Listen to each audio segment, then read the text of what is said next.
Hunter's phone buzzed in his pocket, and he pulled it out to check who was calling. There was never a night off when you were the only large animal veterinarian within 2 counties. "Mom" flashed across the screen. Hunter's face soured. Jesus, if there was anyone worse than people in town staring at him with pity, it was Mom with her cheer Hunter up routine. She meant well, he knew she did, but he could only handle so much enforced cheer a week, and he'd already spent most of Sunday at her and Pop's house. He let the call ring out, since she'd know being sent to voicemail after a couple rings meant he'd rejected her call. When it finally stopped buzzing, he shook his head. Jesus, coming out tonight wasn't helping anything. He'd still been fixating on Janine as much as he ever did at home, and these bar stools were damn uncomfortable. He set his beer back on the bar and turned sideways on his stool so he could reach into his back pocket to grab his wallet, when he saw the door to the bar open, and in walked the most stunning woman. She had long black hair that was pulled back in a slick ponytail. Her face was flawless. Porcelain skin, big blue eyes, heart-shaped face, pink lips. Unlike most of the women in the bar, she wasn't dressed like she was looking to get noticed. She was wearing a dark t-shirt and jeans. Not too tight, but just enough to show she had curves in all the right places.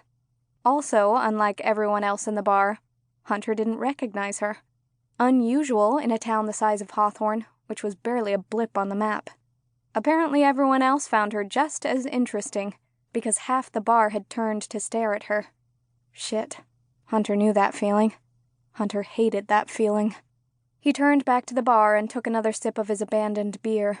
He was just about to reach for his wallet again, when the woman sat down on the bar stool beside him. He froze, hands on his mug of beer. Had she seen him and come down to sit by him specifically, or had she just randomly chosen an empty seat at the bar? He watched her out of his periphery, and she didn't so much as glance his way. Yeah, wishful thinking, jackass. Still, he didn't go for his wallet again. The woman glanced up and down the bar. Bubba was bartending tonight, along with Jeff. Jeff was at the other end of the bar, making an ass of himself like usual, while Cherry and Lacey hung on his every word. Cherry was leaning half over the bar top. Her cleavage was so low he bet Jeff could see her belly button. The newcomer smiled and shook her head a little at the scene, like it amused her in some way. Bubba finally finished mixing drinks and handing them off to Mary, who was waitressing tonight, and then came over to the woman. Bubba was as much an institution as his bar. A big man with a belly to match. He had a long gray beard and a ride-or-die tattoo on his knuckles that pretty much said it all. The woman didn't look intimidated by him, though.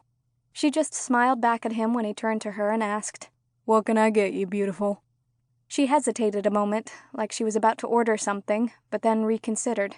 She tilted her head sideways, showing off the long curve of her neck. "What do you have on tap?"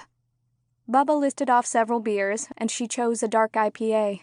Hunter sipped at his beer and pretended to be minding his own business while Bubba served her up a big glass of dark beer. She took a long sip, licking the foam off her lips at the end. Hunter swallowed hard and averted his eyes. "Ah, that hits the spot," she said after another long sip. "Is the kitchen still open?" "Till 10, Bubba answered. "What can I get for you?" She was quiet a moment, then blurted, "I'd kill for a burger," like it was a confession she was admitting to a priest. "My kind of lady. Beer and burgers.